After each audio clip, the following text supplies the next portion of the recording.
За сайн байцгаана уу манайхаа шинэ YouTube бичлэгэд тавтаа морил. За та хэдийн харж байгаачлаа энэ бичлэгний сетап арай жоохон өөр нь. Яагаад гэвэл би өөрийнхөө офис дээр шинэ сурлаа ингээд нэхэд бэлэн болоод суудсан байна. За энэ хүү шинэ сурал нь юу ах юм бэ гэхээр how to apply гэд сургуулийн одоо өргөдлийг хэрхэн яаж явуулт юм бэ? Яаж амжилттай тэнцсэх те тэтгэлэг авах тэр бүх одоо заавар зөвлөмжүүдийг та хэдэд бас богино хэмжээний тип байдлаар хүргээгээд энэ сурлыг ингээд инхүү эхлүүлж байна. Тэгээ ер нь бол их сургууль өргөдлөө явуулна гэдэг чинь айгүй юмнаас ингээ бүрддэг, айгүйх тактик шаарддаг, урт хугацааны бэлтгэл шаарддаг, туршлага, мэдлэг айгүйх хэрэгтэй байдаг учраас яг нэг бичлэгээр ингээ бүх юм айгүй хэцүү байдаг. Тийм учраас та хэдтэй ингээ айгүй тийм bite size content гэдэг шиг товч тодорхой мэдээллийг хүргэсэн how to apply цувралыг одооноос ингээ хийж байна. За хэрвээ та хэд намайг мэдэхгүй зүгээр энэ бичлэг дээр ингээ анх удаага орж ирээд үзэж байгаа бол намайг Ариун Зай гэдэг. Тэгээд Ариун Оюун Академи үүсгэн байгуулагч, гүйцэтгэх захирал.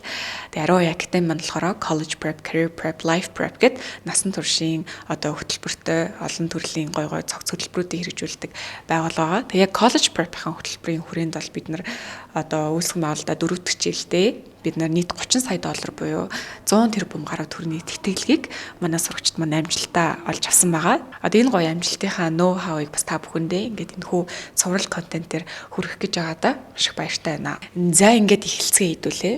За энэ бичлэгэн дээр би яг яаж өргөдлөө явуулт юм бэ? Ямар дэс дараалтаа байд юм гэдгийг маш тодорхой тайлбарж өгье гэж бодож байна. За хамгийн түрүүнд сургуульд өргөдлөө явуулахын тулд мэргэжлээ сонгосон байх хэрэгтэй. За мэргэжлээ сонгож болохгүй өргөдлөө явуулж болдог л доо. Одоо undeclared ч юм уу те undecided гэж явуулж болдог. Тэгтээ тийм сургуулиуд арай жоохон цөөхөн байдаг.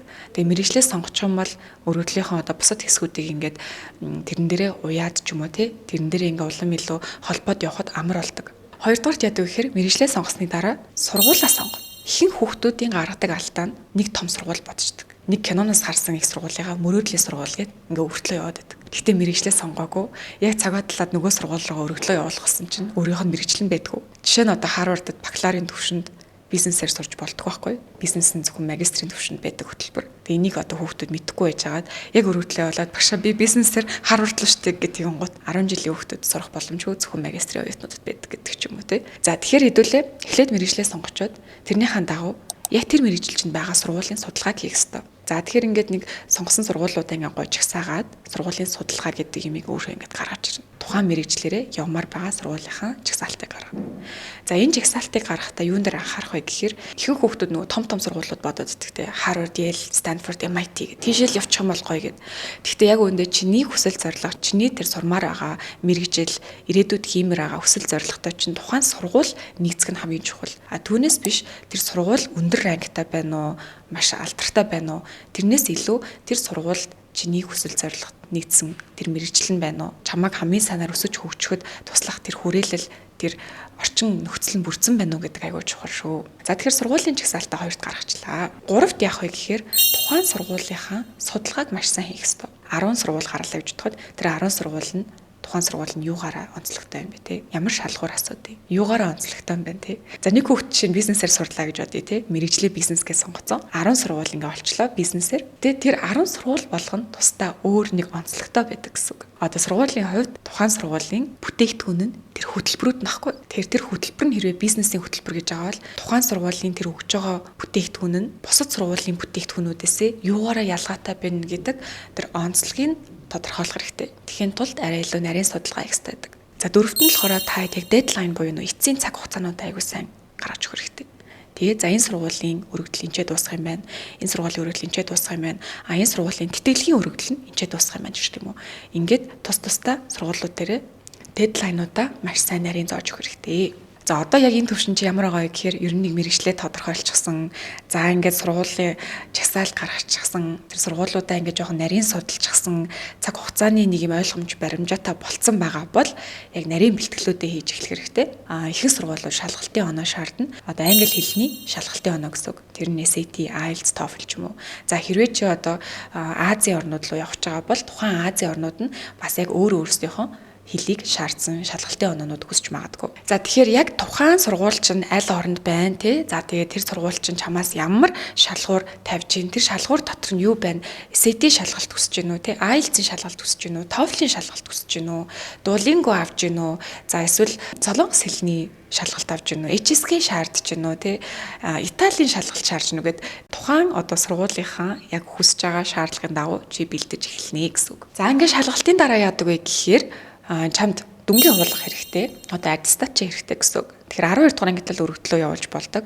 За тэг өргөдлөө явуулахын тулд одоо чамаас 2 юм уу 3 багшийн тодорхойлох загтал сургуулж үүсдэг.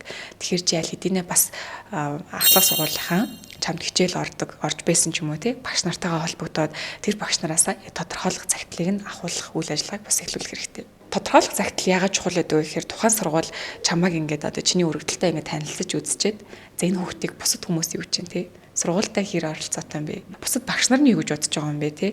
Ангийнхандаа хэр оролцоотой, сургуультай хэр оролцоотой яг хичээл яг ингээд цаасан дээр байгаас гадна яг ямар хүн юм бэ гэдгийг нь бас тодорхойлж илтгэж өгдөг нэг чухал юм нь тодорхойлох загтал байдаг юм аа. Тэгэхээр тодорхойлох загтал бас маш чухал байдаг шүү. За тэгээд тодорхойлох цагтлаас гадна дүн айгуу чухал. Тэгэхээр та хэд маань дүнгээ одоо өөрөө ингэж бичээд явуулчихдгүү. Өөрөө бичиж оруулна. Тэгтээ тэрий чинь баталгаажуулаад сургуулийн чинь каунслер гэдэг хүн каунслер байхгүй бол одоо нийгмийн ажилтан ч юм уу сургалтын менежер чиний яг дүнг ингэж аваад харж чаддаг. Аль бие осоор тамхтай ингэж оруулж чадах. Тим хүн чамтай хамтарч дүнгийн чинь өөрийнхөө системээс одоо өөрийнхөө мэйлээс явуулдаг. Тэгэхээр одоо би их сургууль байлаа гэж бодоход чи эндээс өргөдлөө илгээлээ. Тэгэнгუთ танаа каунслер чиний дүнг давхар илгээгээд тэгээд тэр хоёр чинь хоорондоо яг энэ тэнцүү таарж авах хэрэгтэй гэсэн үг. За энэс гадна эссе хэрэгтэй. Тэгэхээр сургуулиуд чамаас одоо өөрийгөө илтгэсэн те чи хэм бэ гэдгийг чи асуусан эссенүүдийг асуудаг. Тэгээд сургуулиас шалтгаалan чамаас нэмэлтээр эссе асууж магадгүй. Тэгэхээр чи нэг 10 сургууль гаргачлаа гэж бодоход сургууль төс бүр одоо юу гэдэг 2 эссен ч юм уу те зарим нь бүр 5 зарим нь бүр 10 эссе ч асууж байгаа сургууль байгаа. Тэр энэ болгоныг нийлүүлээд чи маш их эссе бичих шаардлагатай. Тэгээд энэ эссенүүдийг ихэнх нь одоо юу асуудаг вэ гэхээр чиний талаар янз бүрийн байдлаар асуудаг. Тэгэхээр чи эдгээр эссенүүдийг бичихин тулд өөрийгөө бас тодорхой хэмжээнд ойлгочихсон ч юм уу, нээчихсэн, өөртөөгөө ярилцаж үзсэн байх хэрэгтэй байдаг. Тэр их сургуулийн өргөдлийн процесс гэхээр ингээд баахан материал бүрдүүлж байгаа л нэг явуулчихдаг юм биш. Энэ өөрөө бас маш том өөрийгөө ойлгох, өөртөөгөө ярилцах тийм нэг аялал байдаг юм аа. За тэтгэлэг бол маш том сэдв. Энийг би бүр тусад нь хид ангилж хувааж ярих бах. Гэхдээ яг энэ бичлэг дээр хэлэхэд тэтгэлгийг бол сургуулиуд янз бүрээр авдаг. За зарим сургууль эсэлтийн өргөдөл гэж тусдаа аваад тэтгэлийн өргөдөл гэж тусдаа авдаг. Зарим сургуулиуд эсэлтийн өргөдлөө нэг л аваад эндээ одоо чамайг харж агаад тэтгэлэг хэрэг хөөхөө өөртөө дур мэдээ шийдчихдэг гэсэн үг. Тусдаа тэтгэлгийн өргөдөл гэж авдаг. Зарим нь болохоор эсэлтийн өргөдлөөс өмнө тэтгэлгийн өргөдлөө аваад дуусчдаг. Тэгээд дараа нь эсэлтийн өргөдөл дээрээ тэнцэгсэн шийдэгддэг гэдэг ч юм уу. Тэгэхээр ингээд тэтгэлэг яаж авах вэ гэдэг асуултанд хариулахад сургууль бүр янз бүр тэгэхээр нөгөө сургуулийнхаа нарийн судалгааг маш сайн хийх чухал.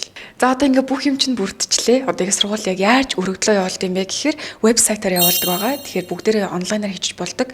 За Америк жишээ нь одоо Common App гэдэг нэгдсэн порталын одоо вебсайтаар их сургуулиуд нь ингээ өргөдлөө авчдаг. Тэгэхээр Common App дээр ороод одоо чинь нэг онлайн анкет бүгэлж гэнэ гэсэн үг. Анкет бүгэлж байгаа юм шиг бүх мэдээллүүдээ ингэж оруулаад бүх юмудаа хавсаргаад тэгээд тэрийг send submit гэд явуулчихна гэсэн үг.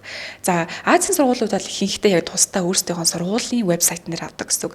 Тэгэхээр яг тухайн сургуулийн вебсайт руу орж агаад apply гэдэг товч дараад тэгэнгუთ тусдаа ийм одоо нэвтрэх систем үүсгэхэд тухайн сургуулийнхаа вебсайтаар нь өргөдлөө явуулдаг байгаа. За Америк ингээ Common App гэдэг нэгдсэн системээр өргөдлөө авдаг шиг Англи бол одоо чинь UCAS гэдэг ийм системээр өргөдлөө авдаг. Тэгэхээр чи одоо орнуудаа харж байгаа тий хаашаа өргөдлөө явуулахаараа яг тэрний чинь дагуу магадгүй яг өөрийнх нь вебсайтаар магадгүй эсвэл ийм нэгдсэн системээр их сургууль өргөдлөө явуулдаг шүү. За ингээд өнөөдрийнхөө how to apply цувралын эхний бичлэгээр та бүхэндээ яг яаж өргөдлөө явуулдаг юм бэ гэдгийг аль болох энгийнээр товч тодорхой тайлбарлахыг хичээлээ.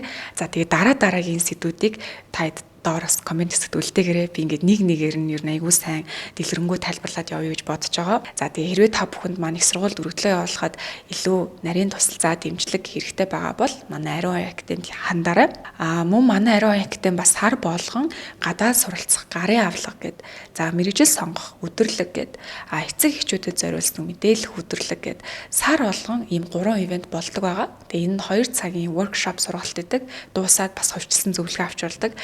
Манай Ариун Академид ирээд миний энэ бичлэг дээр ярьж байгаа зүйлсээс бүр илүү гоё дэлгэрэнгүй зөвлөгөөг бас авах боломжтой байгаа шүү. За ингээд дараагийн бичлэг рүү удлаа түр баяртай. Бүгдээрнийх нь сургуулийн өргөдөлтөнд амжилт хүсье.